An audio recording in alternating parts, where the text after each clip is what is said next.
You don't have to convince anyone anymore these days of a website or online ticketing for an event. But we don't often think about the user experience. Bad usability is, however, one of the main reasons for losing revenue.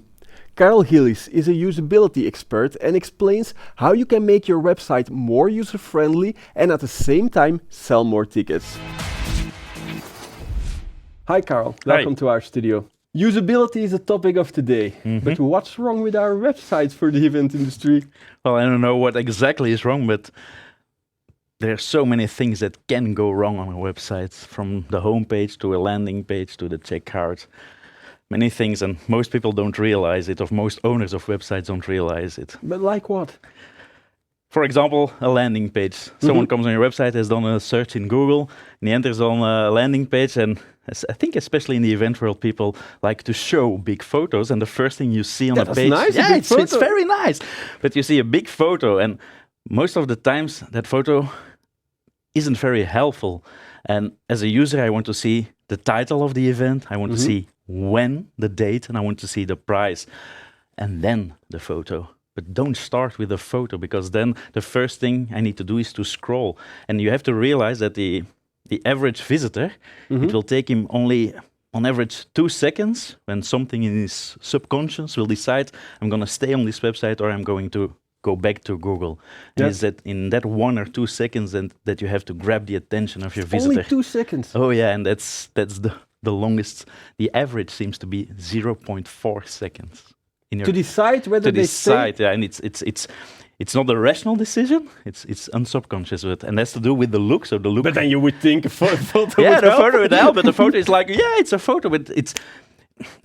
If I go to a concert of U2 and I see a photo of Bono, it's just like, yeah, that's confirmative. But when it's an event of that is not as big and the name is not so big, the photo probably won't help me in my decision-making process. But even with the photo of Bono, it would help to know whether there is a concert, when it is. And if there's places available, because otherwise I will ruin my time. It's like, oh yeah, U2 is coming. And it's like you're reading the whole page and then at the end it's sold out. Then I will say, fuck you. I must... I'm sorry. We cut that out. It is true that on many event websites, it's even hard to find the dates, the times. And that's so strange, because that is what we call the top tasks of the visitors. And that's what's the most important. You should know the needs of your visitor and then give an answer to those needs. And of course, you also need the other explanations and the other stuff, because we also want to know those things. But the first thing I want to know is the title, date, prices. But then practical stuff. The trick is think like a visitor. Oh yes, that's the basic trick.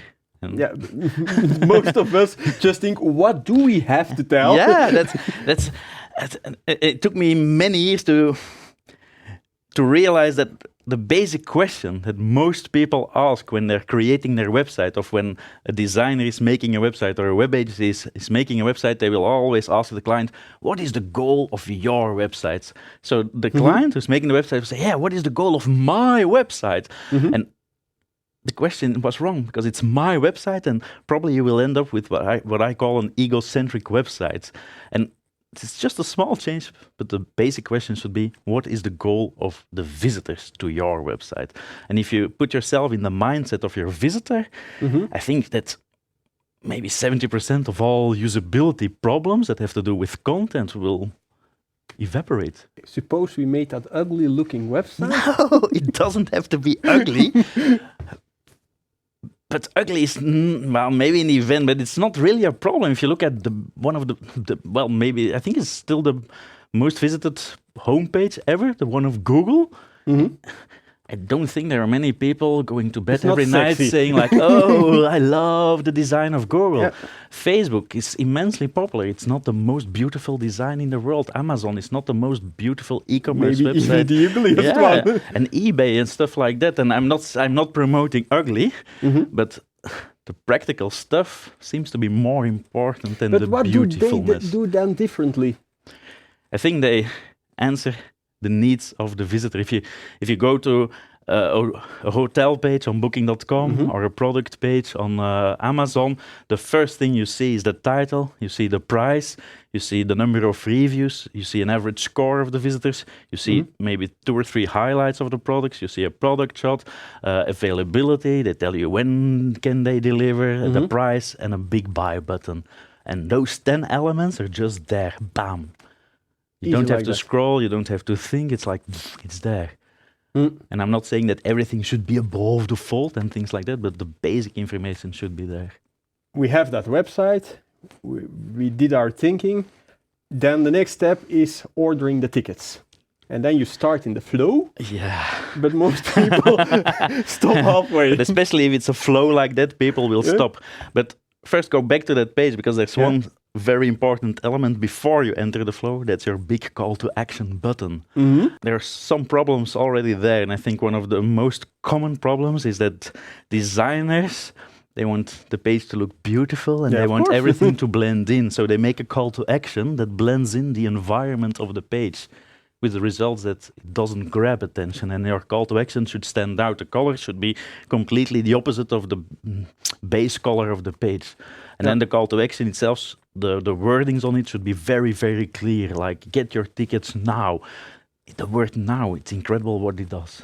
Yeah? And because we as human beings, we want it now, now, now. That's how we are programmed. And another small tip is it's not order your tickets now, but get your tickets now. Because that's what I want. You as a owner, you want me to order the tickets, but I as a visitor, I want to get my tickets. And I know that I will have to pay for them. This is an interesting one. Does it make that big difference? Oh yeah, sometimes. Yeah, the wordings is incredible. We had a website that was. Everybody knows what order means. Yeah, but one of the it's a fun example, but it's so strange. But one of the first times I realized it was we had a website for a car manufacturer, and on this website there was a dealer locator, and the button said "search a dealer." Yeah, sounds logical. But do you want to search a dealer or do you want to find one? Yes, and we just replaced it with find a dealer, and we had now 14% more people using the dealer locator. And it was the only goal of the page, it was dealer locator. What else could I do on that page? So yes, it does make a difference. It's like, it's also in real world, when you talk to someone on a first date, everybody says you have to mimic the person in front of you. And the same is on the website, you have to mimic the thoughts and the wordings of the visitor. Okay, interesting. Now we have, we go to the next step. And then I have this call to action, you've convinced me, and then I see 1 step out of 7, and I will probably think, bugger off.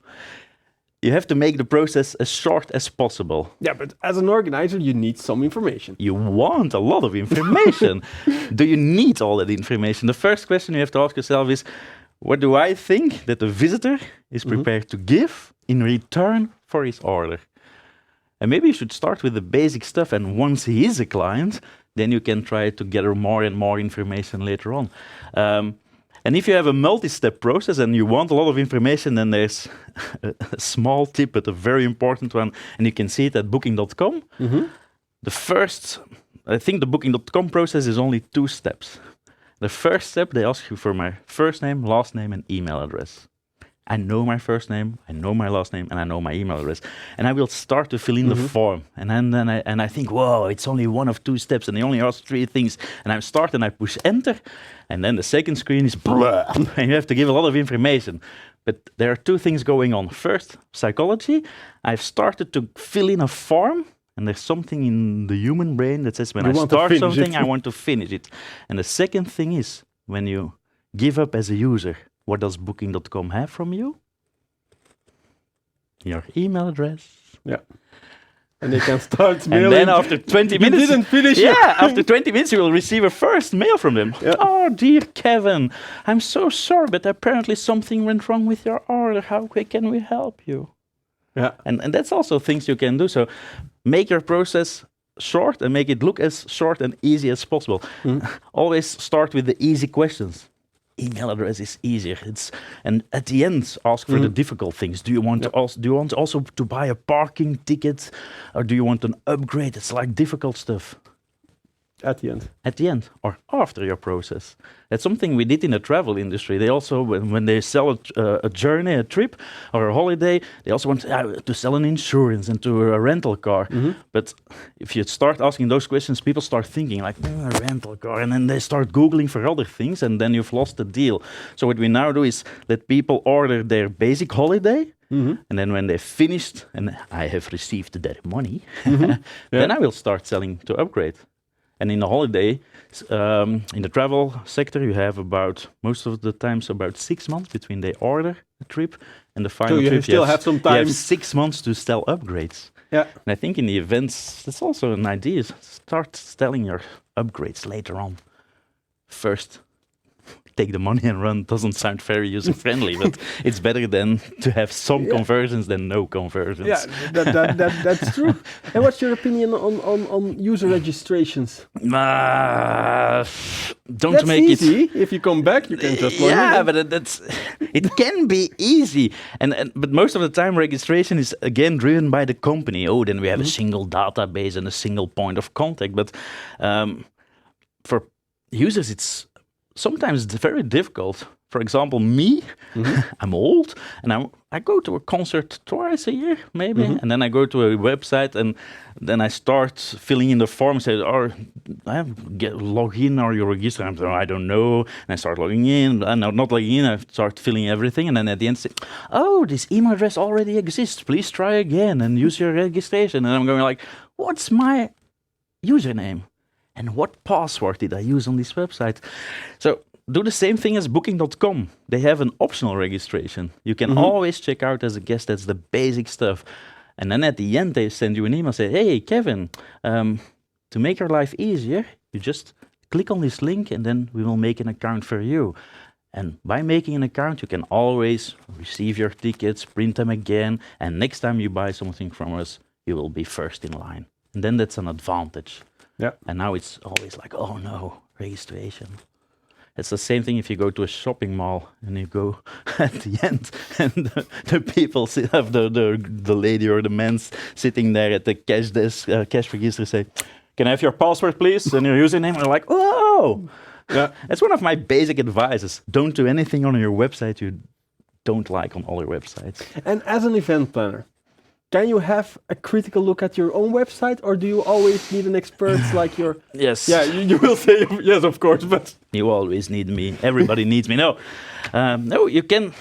I think for programmers and for designers, it's probably difficult because they made the stuff. And when you make something, it's very difficult. But as the owner, as a marketeer, it should be possible. And something... you followed a training from me a while ago.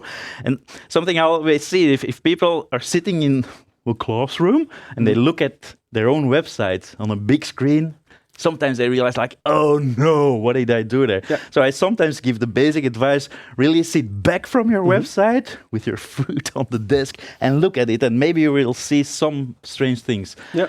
Concerning the call to action, my basic advice is close your eyes a little bit that you only see shadows, and if you don't see your call to action, make it bigger and make it stand out more. But I think most essential problems, yes. And for the other things, listen to your visitors, listen to your clients. You're in an industry where you have lots of contacts with your clients. They will send you an email and don't say, yeah, but it is there. No, if someone sends you an email like, I don't understand it or I didn't find it, then look at it with an open mind. It's not a stupid user who can't find it. Well, sometimes there are stupid users, but most of the time there might be a problem. So look at it and don't think, but it's working. No, maybe it's not. Maybe everything. We as a company, we always say everything can always be made better, and you can always try optimize things. Use your Google Analytics. There are so many tools nowadays where you can see, okay, there's a drop of a higher rate of visitors dropping off of my website on a landing page or on one of those steps in your order form. One of the 20 steps. Yeah, but make the order form as short as possible, please. Okay, Karel. Thank you for sharing all this knowledge. You're welcome. And you at home, thank you for watching our show. I hope to see you next week.